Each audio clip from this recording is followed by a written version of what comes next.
here it is, the 2020 Ford Edge ST. Now, the second generation Edge has been on the market for over 5 years, but it still looks attractive, and I have to admit, I really like its design. In 2019, the car received a slight refresh and was the first SUV in Ford's lineup to get the ST badge. Let's get it on the road and see if it's a true ST car, or an SUV, crossover, whatever. Alright, so let's start with the powertrain.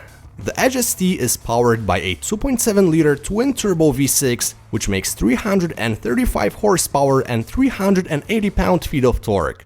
The engine gives you a smooth and effortless performance with a 0 to 60 in about 6 seconds.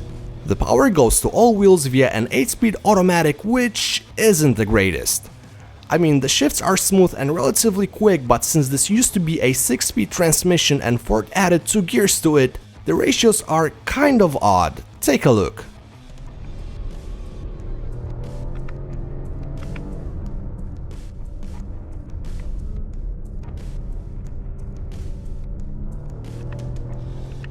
Now, I only noticed that weird behavior in manual mode, so I ended up using an automatic mode most of the time since the programming is pretty good. The fuel economy isn't so good though, especially when you drive the Edge ST aggressively. During my week, I averaged 18 miles per gallon in the city, 24 on highway and 20 combined. Now, when it comes to suspension tuning, I was pretty impressed how well this 4,500 pound SUV handles and how nimble it is while maintaining a very high ride comfort even on bumpy roads. You obviously have to keep in mind that you're driving an SUV, but the Edge ST stays stable and predictable most of the time. The steering is not overly assisted and has a good feel to it, but it doesn't provide much feedback. The tested model was equipped with an optional ST brake performance package, which I would highly consider getting. The brakes have a great feel, inspire a lot of confidence, and I didn't notice any fading after aggressive driving. In terms of technology, Ford Co-Pilot 360 comes standard, and it includes a pre-collision assist with automatic braking, automatic high beam, lane keeping assist, and blind spot monitoring with rear cross traffic alert. If you opt for the 401A package, you'll get things like the adaptive cruise control, evasive steering assist, adaptive LED headlights, front and rear parking sensors with automatic parking, and a 180-degree front camera.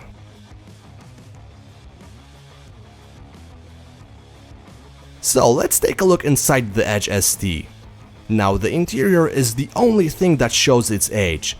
The materials aren't offensive, but the design is a little outdated and fit and finish isn't the greatest. Other than that, you have lots of useful compartments and ergonomics are pretty good. The infotainment system running Sync 3 works flawlessly. It's easy and intuitive to use, responds quickly, and it obviously supports Apple CarPlay and Android Auto. Now, the front seats with heating and cooling are comfortable, but being 6'2", I was not able to find a good seating position, and I think TheStraightPipes summarized it perfectly. It feels like you sit on top of the seat, not in it. The back seat is very spacious and even 3 adults can travel there comfortably. The trunk offers 39.2 cubic feet of space behind the second row and 73.4 cubic feet after folding the back seat down.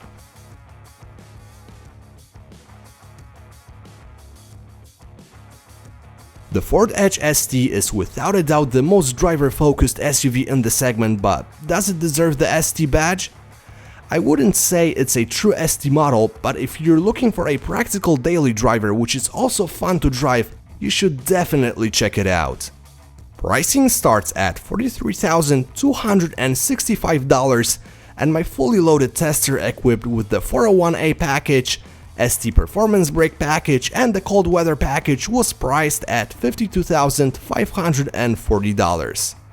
If you wonder how I would spec out my Edge ST, click the link in the description. Thanks for watching.